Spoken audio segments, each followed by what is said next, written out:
Hello friends, welcome on my YouTube channel Ankit solution point. दोस्तों, आज मैं आपको बोट एंड स्ट्रीम का पार्ट 3 बताने वाला हूं। आज का ये कॉन्सेप्ट आपके लिए बहुत इम्पोर्टेंट होने वाला है, क्योंकि इस सेशन के बाद आप जो ये स्क्रीन पे देख रहे हैं इस टाइप का क्वेश्चन ईजिली और तुरंत टोटल इस टाइप का जितना भी क्वेश्चन है आप उसे बना सकते हैं। चलिए आज का सेशन स्टार्ट करते हैं और देखते हैं कैसे हम इजीली इस क्वेश्चन को बना सकते हैं। इस टाइप के सारे क्वेश्चंस को बना सकते हैं। एक व्यक्ति शांत जल में 7.5 किलोमीटर पर आवर की दर से तैर सकता है। एक व्यक्ति शांत जल में 7.5 किलोमीटर पर आवर की स्पीड से तैर सकता है। यदि नदी 1.5 किलोमीटर पर आवर की दर से बहती हो, यदि धारा का वेग 1.5 किलोमीटर पर आवर हो, तो उसे एक निश्चित स्थान तक जाने और पुनः प्रारंभिक स्थान पर आ जाने में कुल 50 मिनट का समय लगता है। मतलब है एक स्थान से दूसरे स्थान तक, जैसे यहाँ से यहाँ गया फिर यहाँ से यहाँ आ भी गया, तो टोटल समय उसको 50 मिनट लगता है। तो दोनों स्थान के बीच की दूरी ज्ञात कीजिए। इस दोनों के बीच का दूरी कितना है ये आपको ज्ञात करना है। तो इसमें देखिए आपका एक दिया हुआ है शांत जल में इस आदमी का स्पीड, और दूसरा आपका दिया हुआ है धारा का स्पीड कितना है। तो उसे मतलब है एक बार जाएगा और एक बार आएगा। एक बार धारा के अनुदिश जाएगा और धारा के विपरीत दिशा में आएगा, तो उसको कितना टाइम लगा है 50 मिनट। तो हम इसे इजीली सॉल्व कर सकते हैं। तो चलिए देखते हैं क्या सब दिया हुआ है। तो आपको अगर आपका ये ए हो और बी हो, तो आपको ए से बी का डिस्टेंस नहीं दिया हुआ है, और लेकिन उस स्थान तक जाने और वहाँ से वापस आने में 50 मिनट का समय लगता है। तो इस डिस्टेंस को x मान लीजिए। आपको समय दिया हुआ है और आपका ये मेन जो है कितने की स्पीड से जा रहा है, तो इसको बोट समझ लीजिए। तो आपका बोट दिया हुआ है, बोट 7.5 किलोमीटर पर आवर की स्पीड से जा रहा है, और आपका करंट का स्पीड कितना है 1.5 किलोमीटर पर आवर की स्पीड से बहता है। 1.5 किलोमीटर पर आवर। तो टाइम इक्वल टू क्या होता है, डिस्टेंस बाई स्पीड। तो पहला तो इतना डिस्टेंस कवर किया, distance by speed. X by speed मतलब अगर हम मान लेते हैं इस साइड जो जा रहा था तो धारा का वेग भी इधर ही है और ये भी इधर ही जा रहा है, तो डिस्टेंस बाई स्पीड। तो डिस्टेंस हो गया आपका x बाई स्पीड। धारा के अनुदिश जा रहा है तो b प्लस सी, और फिर धारा के विपरीत दिशा में वापस आया है तो उसी डिस्टेंस में तो x बाई बी माइनस सी। और आपको सब कुछ दिया हुआ है, सिर्फ x नहीं है दिया हुआ, और टाइम भी दिया हुआ है 50 मिनट का समय लगता है। इसको आप आवर में चेंज कर दीजिए क्योंकि इधर किलोमीटर पर आवर में है। x by B plus C, B आपको 7.5 है और c 1.5। इसका मतलब हो गया b plus C equal to 9 plus x by B minus C equal to, इसमें से इसको माइनस कर दीजिए 6। अब इसको सॉल्व कर दीजिए इसका एलसीएम लेकर के, और आपका आंसर आ जाएगा 18 आ गया इसका answer. 5/6 equal to 2x plus 3x by 18, मतलब 9 इंटू 2। तो 3 2 जा 3 से 3 कैंसिल, 3 2 से 2 कैंसिल, तो आपका हो गया 3 2 5 x बराबर 5 गुना 3 15, और ये कट गया। x equal to 3 kilometre.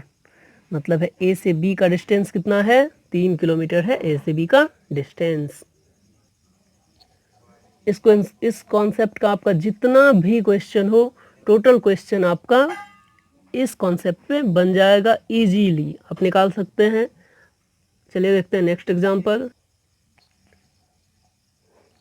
चलिए देखते हैं, एक नाव एक स्थिर बिंदु से 6 किलोमीटर की दूरी तक जाने तथा उस बिंदु तक वापस आने में 2 घंटे, मतलब यहाँ पे 2 घंटे का समय लेती है, 2 घंटे लेती है। यदि धारा का वेग 4 किलोमीटर पर आवर हो तो शांत जल में नाव की चाल ज्ञात कीजिए। आपका शांत जल में नाव का स्पीड पूछा है, इसका मतलब आपका नाव का स्पीड पूछा है। तो इसे भी हम उसी टाइप से सॉल्व कर सकते हैं।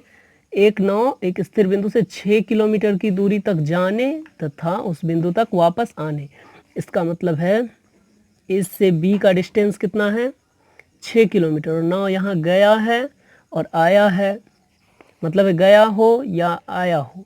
तो इसमें अगर गया है तो हो सकता है वो धारा के साथ गया होगा, या फिर धारा इधर से चल रहा होगा और वो इधर से गया होगा। ये केस बनेगा। तो मतलब हम दोनों इसमें यूज करेंगे, क्योंकि टाइम 2 घंटा लगा है और गया है और वापस आया है, और आपका धारा का वेग दिया हुआ है।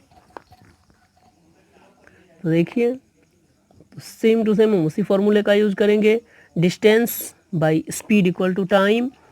आपको यहाँ आपको क्या पूछा है, यहाँ पे आपको देखिए टाइम दिया हुआ है, कितना टाइम लगा है, जाने और आने में 2 घंटा। इसका मतलब पहला तो ये गया है और फिर ये वापस आया है, तो इसको 2 घंटा लगा है। तो पहले जो गया है वो टाइम लिख लेंगे बी प्लस सी, प्लस फिर जो आया है वो टाइम हम यहाँ पे लिख रहे हैं। और टोटल इसको जाने में उसको कितना टाइम लगा है, 2 आवर लगा है। तो अब इसको इस टाइप का आपका प्रॉब्लम जो होगा, देखिए बी प्लस सी का मान आपका देख लीजिए, यहाँ पे दिया हुआ है। यदि धारा का वेग सी बराबर 4 किलोमीटर पर आवर दिया हुआ है, तो B plus 4 plus 6 by B minus C equal to 2 our.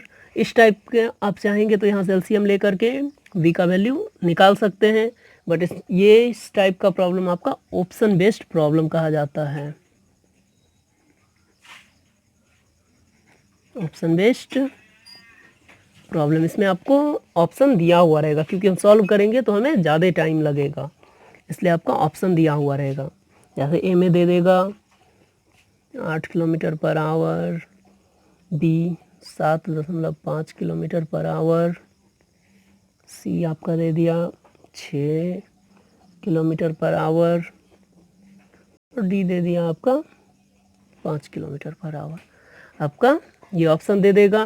तो ऑप्शन बेस्ड हम इजीली इसको सॉल्व कर सकते हैं। हम यहाँ से सब मान को इसमें पुट करेंगे, जो मान सेटिस्फाई करेगा इस इक्वेशन को आपका वो, आप इसको इक्वेशन 1 मान लीजिए, और इसमें सब वैल्यू को पुट करके देखिए, जो सेटिस्फाई करे वो इसका आंसर होगा।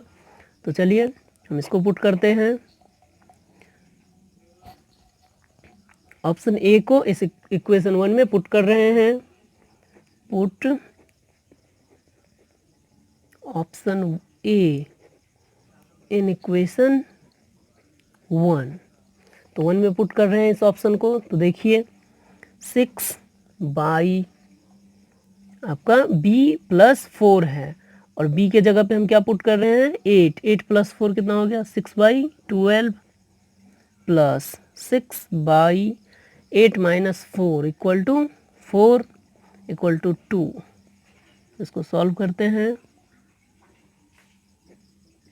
ओह, 2 दूना 4, चलिए इसको सॉल्व करिए। 2 आया LCM, 1 plus 3 by 2 equal to आपका देखिए 3 1 4 बाई 2 इक्वल टू 2। और देखिए यही इक्वेशन है आपका, इक्वल टू 2 आपका ये निकल गया है। तो जब 2 निकल गया, इसका मतलब ये इक्वेशन को सेटिस्फाई कर रहा है। जो ऑप्शन इस इक्वेशन को सेटिस्फाई करे वही आपका आंसर हो जाएगा।